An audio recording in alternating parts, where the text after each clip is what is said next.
ma'am हयेंग पूर्णिमा की video आई खतंग share तौरके को यामनदी सांगलरोगे थेंगसु थेंगेको हादि तौगदब मचा मचा अमनि खतंग ख्वाई अंगनबदगी हौरसेको हजिक थेंगना येंगबा ngai ओइरोको हादि दुम शेयर तौसनबियोको हादि कनोदा आई इमा होय के होय मोय कनो तौर हादि सुम येंगदबसु याविदनको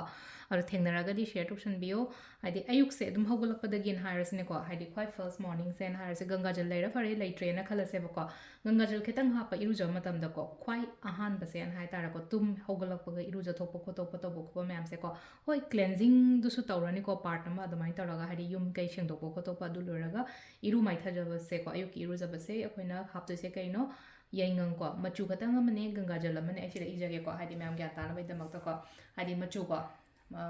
kaino se ko yaingang se ko machu means turmeric ko aduga plus ganga jal khatang hapo ko aduga si sina iru ja thogbi ba ko han bada ko yum kai singdokpa khodokpa ama ama adum badi ma'am ama lejagre ko sagon sen oina ko sagon sen sena leina ko akoina sum tawba ya ba ko pa ya ba tai tai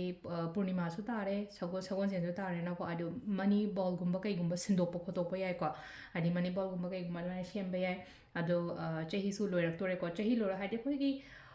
kainogi matung innadi ko Aroiba Purnima se ko hadi emotional cleansing gumba kai gumba tawba hai tare ko emotional cleansing means hadi ngatang meditate ka tawraga leina ko phajana phamdaraga ko hadi irujaba ko loin loiraga ngatang dhyan tawra phambiraga hadi ga sai handaki chahi gi nungai taba khotaba ma'am से लोइना मक चतखरे काइना खनबीबदो अनोबो मा हगोलक्तोनि हजे हadi Purnima loira matungda ado handaki हगोलक्पददी मथंगी chahi दोइनो ओइरानि नको अदुना emotional cleansing ama yam darkar oi ko hadi sum fresh beginning ama gi damak ko ado fresh beginning amagi damakta ning aina ade tum he holopaga hari machu plus ganga jal gumba kai gumba dumaina tawbi base ko ado lakshmi puja gumba tawba ko paso phai ko nung dawaram se lakshmi puja tawbiyo thada kai da kher gumba hawra ko la katpiyo ko chanting an har sa ko chanting se koina sonba ya ba chanting ko ado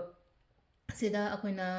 kaino haras ai aina ningjaba harasne ko ai thajaba ai ningjaba kotpa adugi mantras kumba kai gumba adumaina sonbio icham chamna haitar atai mantra ke haite na khalase ko adu taraka di aina songadab se just om se ओम की chanting है तारा को ओम से है तारा को Om Om high मतम से नंगा साइ meditation तौरे ना को सेरा को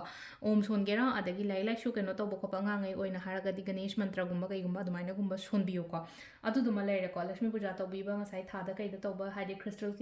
क्लेंजिंग को Heidi ngasai yi aina siriba bracelet kari kra adumba ma'am दो केनो तौरगा aina mamang do sum haijare को hanjan hanjan sum repeatedly haibudi haire reminder oina bagi damak ta ko adu leire ko meditate taubiyo ko adu ma'am दो loina loira कांदा लेना को Heidi आइना इनिंगी बा wish गुम्बा कई गुम्बा हाइडी जर्नल गुम्बा इसे तई तई याम का है ना तौबा ngamdraga so ko belief ritual taubiyo ko Heidi belief ritual taubiyo Heidi ngasai gi aigi belief sida aina iningi ba ma'am दो belief की तोंगाना वीडियो से यावबने को हानगी हाइडी अथोय बी belief हाइना दम येंग हाइडी वीडियो थी खंगते हैब दो मथ हाइडी ngasai कीवर्ड तो दा को YouTube के सर्च बार तो को अथोय बी की manifestations अथोय बी check abundance check अदगी अथोय बी कनो तो अदमाइन तो लोइ थोलकनी बा तो द लेनो को अमाइना गुम्बा तौबियो को अदो ngasai हाइडी अथोय बी belief manifestation हाइन तरो दम येंग बदम थोलकनी बदो दा belief की फजना हापने को असिदा उति उतरे को ngasai kem नते को अखोय ते जबान मना से दा अखोयना ई दोइने बा amount पैसा मसिंग ओइरो को हाइडी मनी खतंग इरो सो मनी ई बे health iba ya relationship ibe adum ma'am just tobio ba ngasai Heidi journal iraga yengo belief kumba bon tawra yengo adugi pot ma'am dune ko aina sida haijai chako amuka repeatedly na haijai aina sum reminder oina ma'am gi tamakta haijako hoi last journal iba duna haidi keno taro dum irani na ko present tense lon iba ne every time edum haijai na ko aina idoriba khotoriba adum ma'am दो दुमाइना गुम्बा तौबिबो दो Heidi present tense ta kaida दुमाइन तो गुम्बा इबिबा को Heidi आइना फंगरिबा पोतो fungi हाइना खल्लगा हजिक तक होना दुम इयो बसी के पोत से कुइन हा होय चही अमा चंगबे अनि चंगबे तार सो हजिक तक इबदा काइबा केमता लेते को अदुगा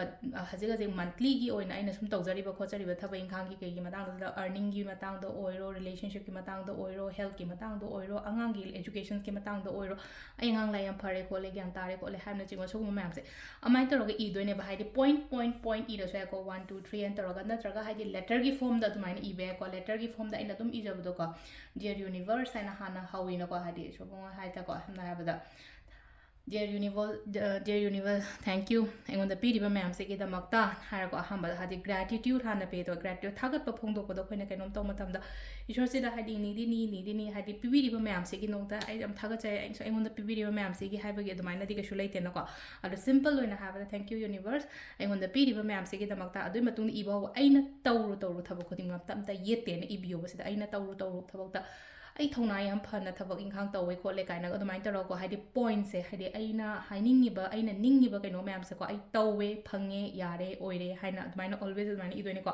ꯑꯗꯨꯒ ꯂꯥꯁꯇ ꯉꯁꯥꯏꯀꯣ ꯍꯥꯏꯗꯤ ꯁꯤꯗ ꯑꯩꯅ ꯍꯥꯏꯗꯤ ꯕꯣꯗꯤꯗꯨꯗꯗꯤ ꯃꯌꯥꯝ ꯑꯃ ꯏꯔꯅꯤꯅꯀꯣ ꯑꯩꯈꯣꯏꯅ ꯂꯦꯇꯔ ꯏꯕꯗ ꯂꯦꯝ ꯕꯣꯗꯤꯁꯦ ꯏꯔꯅꯤ ꯑꯗꯨꯒ ꯂꯥꯁꯇ ꯑꯩꯒꯤ ꯃꯤꯡ ꯏꯔꯒ ꯑꯗꯨꯃꯥꯏꯅ ꯇꯧꯔꯒ ꯂꯣꯏꯁꯟꯕꯤꯌꯨꯀꯣ ꯑꯇꯩ ꯊꯣꯏꯗꯣꯛꯄꯗꯤ ꯀꯩꯁꯨ ꯇꯧꯅꯤꯡꯉꯥꯏ ꯂꯩꯇꯦꯀꯣ ꯂꯛꯁꯃꯤ ꯄꯨꯖꯥꯒꯨꯝꯕ ꯀꯩ ꯍꯥꯏꯅꯤ ꯂꯛꯁꯃꯤꯒꯨꯝꯕ ꯀꯩꯒꯨꯝꯕ ꯂꯥꯠꯄ ꯂꯩꯔꯒꯗꯤ ꯈꯤꯇꯪ